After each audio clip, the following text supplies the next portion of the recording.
Hi guys! Welcome back again sa aking YouTube channel. So for today's video, share ko lang yung nangyari ngayon sa amin ngayon. Medyo hindi na kami nag-aaway ng kasama ko, hindi na kami sasagutan at nagkakaintindihan na kami. Naka-move on na at hindi na siya masyadong stress.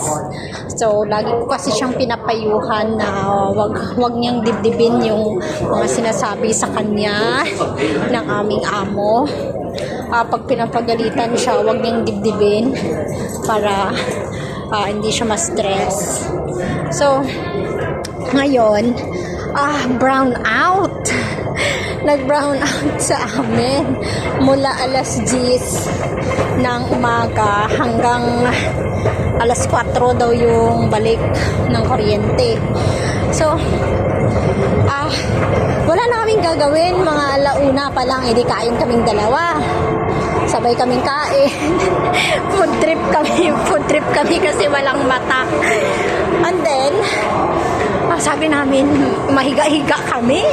Higa kami din sa kwarto ko sa may sahig. Naglatag kami ng sapin lang. Ako naglatag ako ng kumot ko na sapin.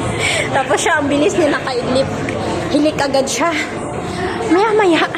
Diyos ko, wala pang 30 minutes na idlip-idlip namin, no. Ako, hindi naman ako nakaidlip ng as in malalim kasi parang nakakaano siya. Parang ko bang naririnig ko na may bumubukas ng pinto, mga ganun sa kabilang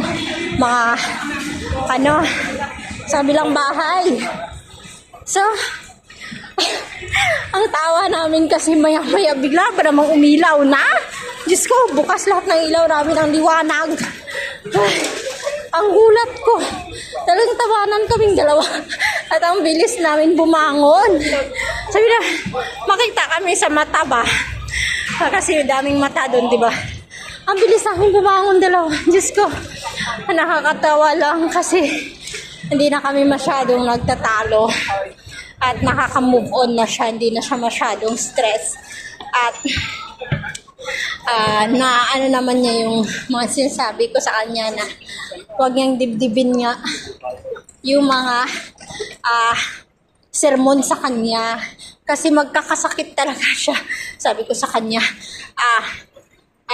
kagabi ang aga kong natulog kasi maaga natulog yung alaga ako. So habang pinapatulog ko siya, nung natulog na, hindi na ako lumabas ng room ko, natulog na din ako. As in, kaya parang medyo maganda yung pagmumukha ko ngayon, no? Hindi masyadong stress. Hindi nangingitim yung mga eye bags. So, yun. Na siya, natutuwa lang ako kasi medyo okay na kami. At wala nang sumbatan, wala nang pag may mali ako, talagang inaamin ko kay ma'am na sabi ko, ako yan ma'am. Kasi yung nilabahan ko kahapon na damit niyang nakalagay kasi sa light colors, nakakahawa pala yung isa, guys. Yung color violet na parang purple siya na light. Tapos nalagay ko doon yung isang damit niya na bago pa naman yun, white. Nahalo doon, Diyos ko, nag-color pink. Nag-color pink yung damit niya. Tuyo na, kaninang umaga, nakita ni ma'am.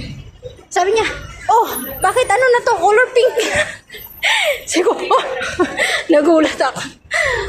Nanlaki na lang yung mata ko. Sabi ko gano'n, I wash ma'am. Sabi ko gano'n. So, oh my God, sabi ko gano'n.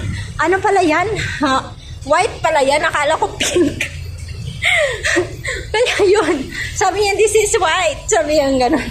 Okay. Sabi ko, okay ma'am. Sabi ko, I fix later. Sabi ko gano'n. Okay. Sabi niya, yan lang. Hindi nagagalit si ma'am. Sabi niya, okay. Sabi niya, ikaw bahala kung anong gagawin mo dyan para matanggal. Sabi niya gano'n. Sabi ko, ayun yung inasikaso ko kanina doon sa kusina. Diyos ko kung ano-ano nang nilagay ko. So, nag-search ako sa YouTube para anong gagawin para mawala ngayon. Kasi as in, ng color pink talaga siya, guys. Yung tagal kong ginawa. Ang una, nagpakulo ako ng tubig.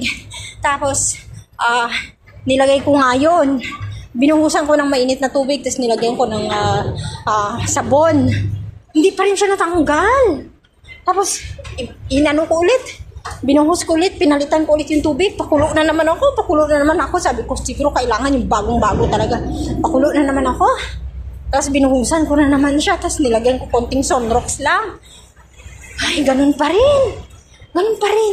Tapos sabi ko, ganun pa rin. Ano ba, nag-search ako. Tapos nakita ko nga doon yung sabing papakuluan. Sabi ko, kailangan palang pakuluan. Di nag-init ako ng tubig. Init ako sa kasirola ng tubig. Pagkakulo, saka ko nilagay. 3 minutes lang naman daw eh. Pero nilagyan ko ng salt, nilagyan ko ng asin, nilagyan ko ng detergent, liquid detergent. Tapos nung kumulo na, ayun, niluto ko na yung damit. Nilagay ko na yung damit. Ay, pagkalagay ko, di 3 minutes. Halo-halo ko siya. Tapos sabi ko, Diyos ko, sana matanggal. Tapos, tinanggal ko na ng pagka 3 minutes, in-off ko na yung kalan. Tapos, nilagay ko sa palanggana. Tapos, binabad ko pa rin siya doon ng mga 1 hour. Mga 1 hour ko siyang binabad. Tapos, nilagyan ko ng sunrocks. Mga 1 cup ng sunrocks yung tubig. Saka yun, nilublog ko ulit doon. At saka binabad lang 1 oras. So, yun, okay na. Naging cream na siya, guys. Naging cream na yung damit. So, kaya yun, nahirapan ako sa pagbabanlaw kasi nga, maamoy yung sunrocks, mabaho sa damit ni ma'am. So, kaya yun, buti na lang nagawan ko ng paraan kasi si Paula, patay talaga ako, mapagalitan ba ako. Kaya yun, guys,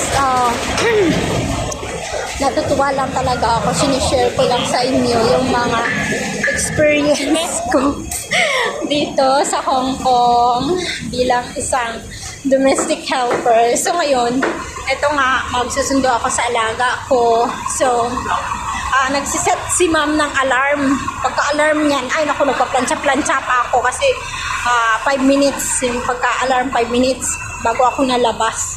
Sobrang aga naman pag lalabas ako agad kasi advance na yung relo na sinet ni ma'am sa alarm. Advance siya ng 5 minutes. Kaya, yun, nagpapalate-late pa ako. Tapos, binibilisan ko na lang yung paglakad bago makasakay ng MTR. So, ayan, nakaka-vlog pa ako. So, ang aga ko ngayon, 4:12 pa lang. Dito na ako sa Indonesia building dito sa school ng aking alaga. So yun lang, guys. Maraming salamat sa palaging pag-subscribe at pag-support sa aking channel. Thank you! God bless!